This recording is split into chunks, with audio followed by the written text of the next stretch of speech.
and his father was an African. So Providence has it so that we would be the recipients or the beneficiaries of a president who embodies both black and white. And I think that's significant. He's a biracial.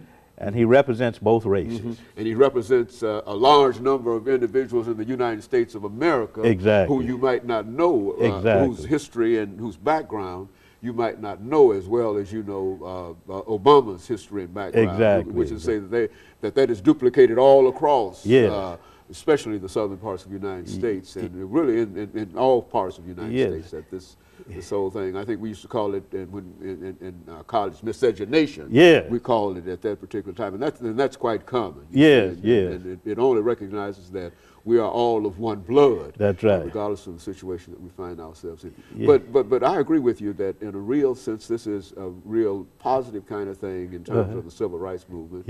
And of course, you naturally you would believe that Dr. King would have been highly pleased with this. We need to keep in mind that this is 40 years after the assassination. Dr. King was killed in 1968, and here we are in 2008 celebrating this magnificent achievement.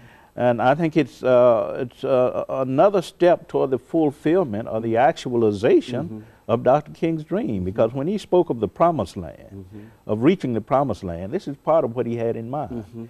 Political empowerment, to run for office and hold the highest office in the land. This is part of what he had in mind, but we shouldn't confuse this tremendous development in our history, positive development and important development, with reaching the promised land. We aren't there yet, but this is a giant step in that direction.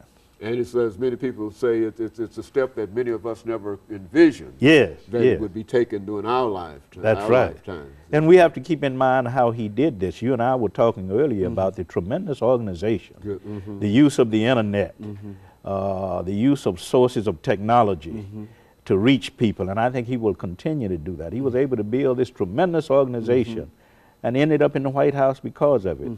Now I think he will continue this, the use of the resources of this information age to reach the masses of America. And he's made it clear that I'm the president of all people, even those of you who did not support me.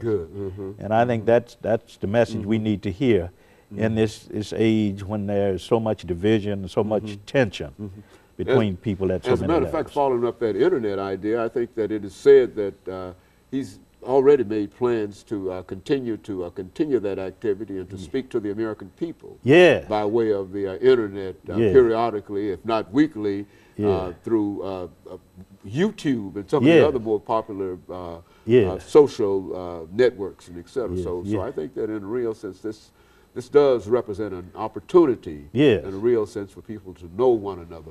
And for people to find a place in their hearts for him. Because I think he wants to speak in a very real and intimate way with the American people, to communicate with us, even as he worked to overcome some of the problems that afflict us all. So I think that's very, very important. That's what they call transparency, to find out exactly. And I think that would be one of the ways to do that.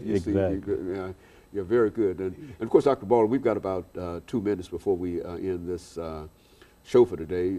If there are some thoughts that you have and which you'd like to share over the last couple of minutes? Yes, I'd just like to talk about how much I've been inspired by the election. I sort of rededicated myself to what I do. You're speaking for me as well. Go on. I think that's common. Go on. You got to rededicate yourself to teaching. That's right. Scholarship. In fact, in the future, I plan to write perhaps a book on Obama's presidency and deal with the civil rights movement as a kind of foundation that he benefited from. I mean, because he said over and over that had it not been for Dr. King and others, I wouldn't be where I am today.